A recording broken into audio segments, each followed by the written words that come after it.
أعوذ بالله من الشيطان الرجيم بسم الله الرحمن الرحیم السلام علیکم ورحمۃ اللہ وبرکاتہ۔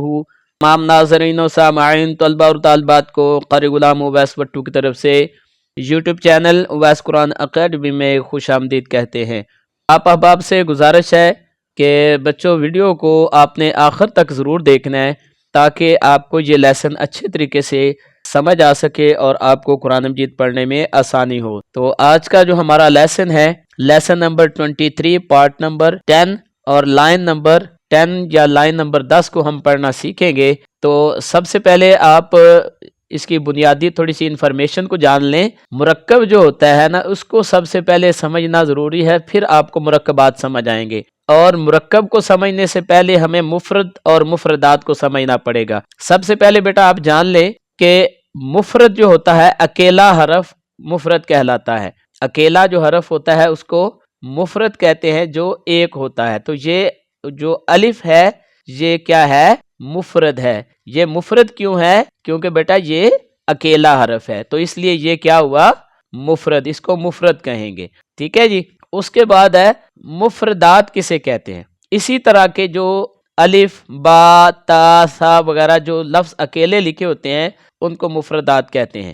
اب مرکب کیا ہوتا ہے تاکہ آپ کو مرکبات کی سمجھ آ سکے؟ دو یا دو سے زیادہ، یعنی کہ دو سے مراد ایک لام ہے اور ایک الف ہے، یہ دو ہو گئے۔ دو حرف ہوں یا دو سے زیادہ بھی ہو سکتے ہیں ملے ہوئے، آگے جا کے ہم دیکھ لیں گے۔ یہ بات آپ یہاں پر سمجھ لیں ذرا۔ دو یا دو سے زیادہ، دو حروف ہوں یا دو سے زیادہ حروف ہوں، وہ ایک ساتھ ملے ہوئے ہوں یا اکٹھے لکھے ہوئے ہوں۔ اب جس طرح یہ دیکھ لیں، لام اور الف دو حروف ہیں، مفردات میں سے ہیں۔ مفرد حروف ہیں دو، لام اور الف۔ تو یہ دو ایک لفظ کے ساتھ ایک حرف میں یا ایک لفظ کے اندر دو اکٹھے آ گئے ہیں، تو اب یہ مرکب ہو جائے گا۔ اب میں آپ کو اس کی ڈیفینیشن بتا دیتا ہوں۔ دو یا دو سے زیادہ مفرد حروف کے ملنے سے یا دو یا دو سے زیادہ مفرد حروف کا مجموعہ مرکب کہلاتا ہے۔ تو اب یہ ایک مرکب ہے کیونکہ دو حروف ہیں، ٹھیک ہے۔ تو یہ دو حروف اکٹھے آ گئے ہیں، تو اب یہ ایک مرکب ہے۔ تو اب مرکبات کا کیسے پتہ چلے گا؟ اب مرکبات کو سمجھنا زیادہ آسان ہو گیا، کیونکہ اب مرکب حروف جو جس طرح یہ لام الف ہے، لام الف ہے، با الف ہے اور لام الف ہے، اب یہ مرکب حروف زیادہ ہو گئے ہیں۔ ایک مرکب یہ ہے، ایک مرکب یہ ہے، ایک مرکب یہ ہے، ایک مرکب یہ ہے، یہ بھی مفرد ہے اور یہ بھی مفرد ہے۔ تو یہ چار حروف جو ہیں یہ کیا ہے؟ مرکب ہیں، ٹھیک ہے۔ اب ان چاروں کو اگر ہم اکٹھا کریں تو یہ مرکبات بن جائیں گے۔ اب اس کی ڈیفینیشن کیسے ہوگی؟ دو یا دو سے زیادہ مرکب حروف جمع ہو جائیں یا ان کا مجموعہ، یا دو یا دو سے زیادہ مرکب حروف کے ملنے سے مرکبات بن جائیں گے، ٹھیک ہے۔ دو یا دو سے زیادہ مرکب حروف اکٹھے ہو جائیں، مل جائیں یا ایک ساتھ آ جائیں تو ان کو ہم مرکبات کہیں گے، کیونکہ مرکب کی جو جمع ہوتی ہے وہ مرکبات کہلاتی ہے۔ امید کرتے ہیں کہ آپ اس کو سمجھ چکے ہوں گے۔ بار بار میں اس کو دو تین ٹاپک کے بعد میں اس کی دہرائی کروا دیا کروں گا تاکہ آپ کو اس کو سمجھنے میں آسانی ہو۔ تو چلیں اپنے سبق کی طرف چلتے ہیں۔ اب یہ دیکھیں، ہم نے جو مرکب حروف تھا سمجھا تھا کہ دو یا دو سے زیادہ مفرد حروف کے ملنے سے ایک مرکب بنا ہے۔ پیچھے جو ہم نے لام الف کو دیکھا تھا وہ دو حروف تھے، اب یہاں پر تین حروف، مفرد حروف تین اکٹھے آ گئے ہیں تو یہ ایک مرکب ہو جائے گا۔ اب یہ دیکھیں مرکبات یہ اتنے زیادہ ہیں، تو یہ سارے کیا ہے؟ مرکبات ہیں، ٹھیک ہے۔ کیونکہ ایک ہوگا تو مرکب ہوگا، زیادہ ہوں گے تو مرکبات ہوں گے، ٹھیک ہے۔ اور یہ تین مفرد حروف ہیں، یہ دیکھیں جیم، ح اور خا، یہ تین کیا ہے؟ اکیلے اکیلے حروف ہیں نا، تو یہ مفرد ہیں، ٹھیک ہے۔ تو اسی طرح آپ ان کو سمجھ جائیں گے۔ اب یہاں پر اپنے سبق کا آغاز کرتے ہیں۔ تو سبق کا آغاز کرنے سے پہلے آپ ان کو سمجھ لیں تاکہ آپ کو نقطوں کی وجہ سے جو حرف کی پہچان میں مشکل ہوتی ہے وہ آپ اس کو سمجھ جائیں گے۔ اب یہ دیکھیں، ایک نقطے والے دو حروف ہیں، ایک نقطے والے، ایک با ہے اور یہ دو ہے، ایک حرف ہے نون اور جو دو بار لکھا ہوا ہے۔ تو اس کی پہچان کرنا بڑا آسان ہے، مشکل نہیں ہے، بس تھوڑی سی توجہ کی ضرورت ہے۔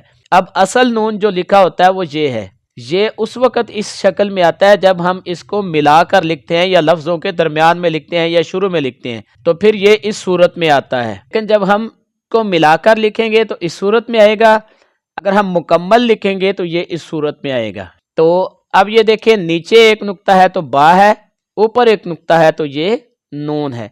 اب یہ دیکھیں نقطہ با کا، یہ دیکھیں بعض جگہ پر اس صورت میں آتا ہے، بعض اوقات آپ کو یہ تھوڑا سا کنفیوز کرے گا، لیکن آپ نے پریشان نہیں ہونا، ٹھیک ہے۔ یہ ایک نقطہ اوپر ہے، اس سے بھی بعض بچے کنفیوز ہو جاتے ہیں، جو کہ نہیں ہونا چاہیے، ٹھیک ہے۔ انشاءاللہ آہستہ آہستہ آپ سیکھ جائیں گے۔ اب یہ دیکھیں نیچے ایک نقطہ کس کا ہوتا ہے؟ یہ با کا، اور بعض اوقات با کا جو نقطہ ہے یہ نیچے، یہ اس طرح کا بعض بچے اس کو بھی با پڑھ جاتے ہیں، کیونکہ ابھی وہ اس سٹیج پہ نہیں ہوتے کہ وہ اس کو سمجھ پائیں۔ تو یہ جو دیکھیں نا جیم، جیم کا اصل نقطہ درمیان میں ہوتا ہے، ٹھیک ہے، لیکن جب ہم اس کو ملا کر لکھیں گے تو یہ جیم اتنا حصہ آدھا لکھا جائے گا، تو پھر یہ نقطہ نیچے نظر آئے گا جیم کا، حالانکہ یہ جیم کا نقطہ درمیان میں ہے، ٹھیک ہے۔ اب یہ دیکھیں جیم ہے تو جیم کا نقطہ کدھر ہے؟ نیچے ہے، ٹھیک ہے۔ تو اس سے آپ نے یہ نہیں سمجھنا کہ یہ با ہے کیونکہ نیچے ہے، آپ نے اس کی شکل بھی دیکھنی ہے اور نقطوں کی پہچان بھی کرنا ہے تاکہ صحیح لفظ ادا کیا جا سکے۔ یہ نیچے ایک نقطہ کس کا ہے؟ با کا، اور یہ اوپر ایک نقطہ نون کا، اور یہ نون مکمل لکھا ہوا ہے، ٹھیک ہے، یعنی کہ نون دو بار آ گیا۔ یہاں پر دو نقطے اوپر ہے تو یہ تا ہے، نیچے دو نقطے ہیں تو یا ہے۔ جس کے اوپر اس طرح کے ایک کنارہ ہوگا اور دو نقطے ہوں گے تو وہ تا ہوگا، نیچے دو نقطے ہوں گے تو وہ یا ہوگا، کیونکہ نیچے دو نقطے یا کے ہی ہیں۔ اب یہ دیکھیں یہ بھی نیچے دو نقطے ہیں تو کیا ہوگا؟ یا۔ یہ نیچے دو نقطے ہیں تو کیا ہے؟ یا، ٹھیک ہے۔ اوپر دو نقطے ہیں تو کیا ہے؟ تا۔ اصل میں تا یہ والا حرف ہے، ٹھیک ہے، اور یہ تا جب ملا کر لکھیں گے تو یہ ایک چھوٹی سی ایک لائن ہوگی اور اس کے اوپر دو نقطے ہوں گے تو یہ تا ہوگا۔ تو امید ہے کہ آپ کو تا کی سمجھ آ گئی ہوگی۔ تو اب ہم آگے دیکھتے ہیں جی سا، تو یہ ایک کنارہ ہے اور اوپر تین نقطے ہیں تو یہ سا ہے، ٹھیک ہے۔ امید کرتے ہیں کہ آپ باقی یہ دوبارہ سا ہے اور با اور نون یہ ہم پہلے سیکھ چکے ہیں۔ چلیں جی آپ میرے ساتھ تعوذ اور تسمیہ پڑھ لیں تاکہ ہم اس کی پریکٹس کر لیں۔ اعوذ باللہ من الشیطان الرجیم، بسم اللہ الرحمن الرحیم، با نون نون، با نون نون۔ یہ علیحدہ علیحدہ میں نے اس لیے پڑھا ہے تاکہ آپ کو سمجھ آ سکے، لیکن جب آپ نے پڑھنا ہے جس طرح میں نے پہلے پڑھا تھا اسی طرح آپ نے اس کو ادا کرنا ہے۔ با نون نون، با نون نون، تا یا نون، تا یا نون، تا یا نون، تا یا نون، یا سا نون، یا سا نون، یا سا نون، با سا نون، با سا نون، با سا نون، جیم حا، جیم حا، جیم حا۔ تو پیارے بچوں آج کا سبق یہیں تک تھا۔ امید کرتے ہیں کہ آپ نے الفاظ کی پہچان بھی سیکھی، اس کی بنیادی انفارمیشن کو بھی آپ نے جانا۔ تو بار بار اس کو دیکھتے رہیں تو انشاءاللہ آپ کو یہ اچھے طریقے سے لیسن سمجھ آ جائے گا۔ جو دوست احباب نئے ہیں ان سے گزارش ہے کہ ہمارا یوٹیوب چینل اویس قرآن اکیڈمی کو سبسکرائب بھی کریں، لائک بھی کریں، شیئر بھی کریں۔ کوئی کویسچن پوچھنا ہو تو آپ کویسچن بھی کمنٹس میں جا کر پوچھ سکتے ہیں۔ تو اگلی ویڈیو میں انشاءاللہ lesson number 24، part number 11، line number 11، اور اس کے علاوہ ہم آج کا جو سبق ہے اس کو بھی دہرائیں گے۔ تو اگلی ویڈیو تک کے لیے ہمیں اجازت دیں، تب تک کے لیے السلام علیکم